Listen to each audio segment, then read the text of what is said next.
I actually saw her. I think she came in late in today's game. Kaya siguro... Oh, was a strong one at free ball para dito sa Air Force. At makakapuntos doon si Caballero. I believe. But the point will be credited to MVP din ng Open Conference. Yeah. Ganda naman quick setup para kay Santa Rita. Joyce at Caloocan plays the middle blocker. Plays the middle blocker position para sa San Sebastian. And speaking of a middle blocker, quick hit mula kay Palomata. Wow, you know. Pumunta kay Kat. Air Force free ball and Palomata again. That quick kill block. Last touch, Nawal. You can see. Kailangan ng itawid doon ni Jorel Singh. Air Force keeps on going to Pantino. Why not? Yeah. They are playing well again.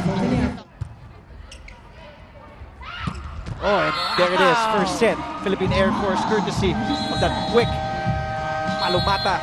Oh, nililinaw ko lang po. Kasi delayed telecast po ito. So, di ko po masabi.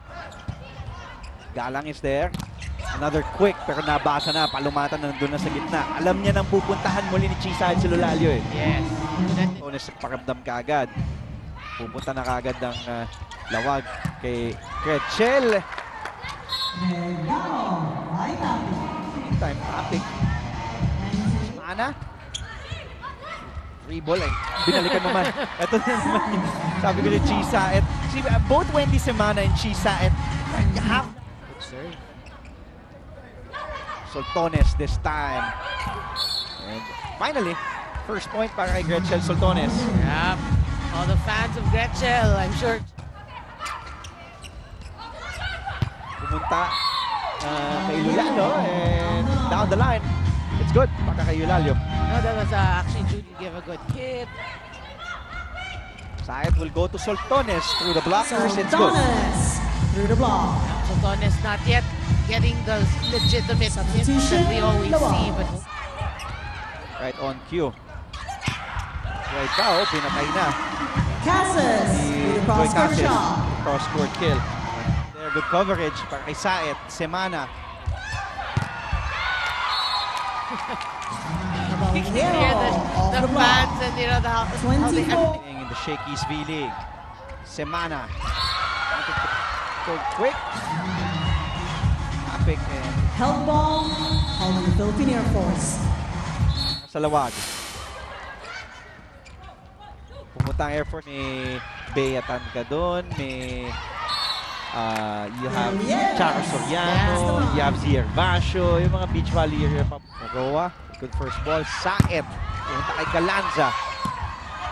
Tawid ni Saet. Free ball. Oh, and lumive si Ariongco. Pero Philippine Air Force.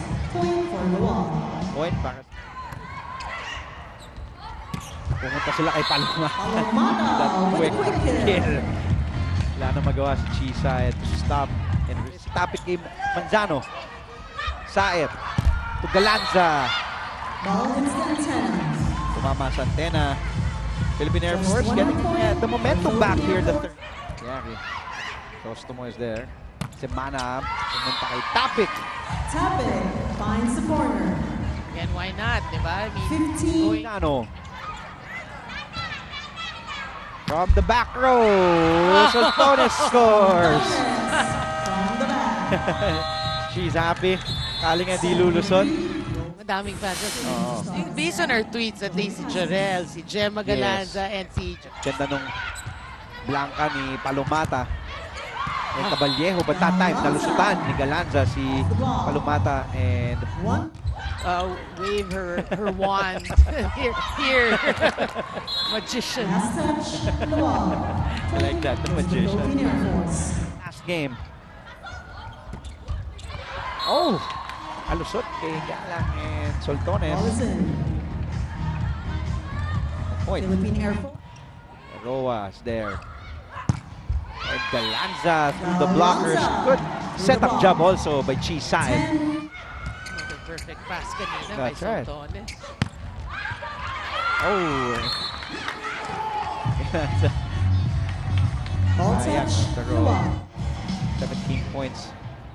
Back-to-back games. Combination play and it works. Soltones. Soltones With the scores. draw.